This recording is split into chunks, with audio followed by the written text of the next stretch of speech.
بسم اللہ الرحمن الرحیم۔ السلام علیکم۔ قریشیوں کے باہر چلتے ہی ابو طالب نے رسول صلی اللہ علیہ وسلم سے کہا، میرے پیارے بھتیجے، تم سیدھے راستے پر ہو۔ میں تم کو بچپن سے جانتا ہوں اور کبھی کسی کو ستاتے یا جھوٹ بولتے اور حق ماری کرتے نہیں دیکھا۔ تم نے ہمیشہ سچ کہا ہے، کبھی امانت میں خیانت نہیں کی۔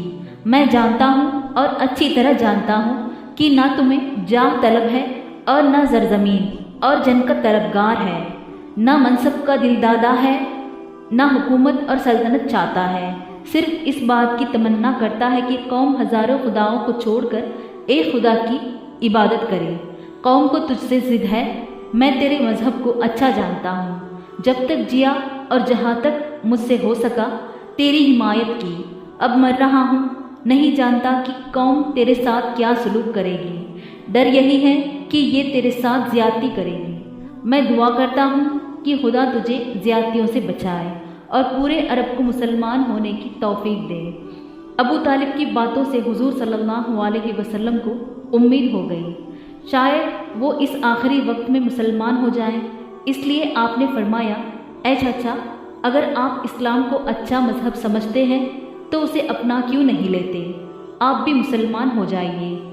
اس لیے ابو طالب نے کہا، بیٹے، دل سے اسے مانتا ہوں لیکن زباں سے اقرار کرتے ہوئے شرماتا ہوں، کیونکہ زمانہ کہے گا کہ موت سے ڈر کر ابو طالب مسلمان ہو گیا۔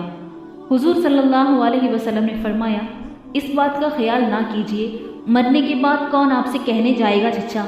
اگر آپ کلمہ پڑھ لیں گے تو خدا آپ کو جنت میں داخل کرے گا۔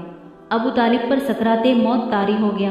انہوں نے کہا، نہیں میرے بھتیجے، مجھے میرے باپ دادا کے مذہب پر مرنے دو۔ میں بھی وہی جانا چاہتا ہوں جہاں میرے باپ دادا ہیں۔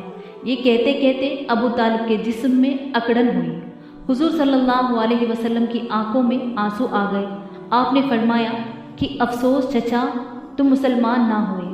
خدا کا حکم ہے کہ وہ کسی مشرک کو نہ بخشے گا، مگر میں آپ کی مغفرت کے لیے ہمیشہ دعا کرتا رہوں گا۔ ابو طالب کو ایک ہچکی آئی اور اس کے ساتھ ہی ان کی روح جسم سے نکل کر پرواز کر گئی۔ ان کے مرنے کی خبر پورے مکہ میں گھر گھر پہنچ گئی۔ مکے میں عام اداسی چھا گئی۔ حضور صلی اللہ علیہ وسلم کو ابو طالب سے بے حد محبت تھی۔ ان کے مرنے کا آپ کو بے حد غم تھا۔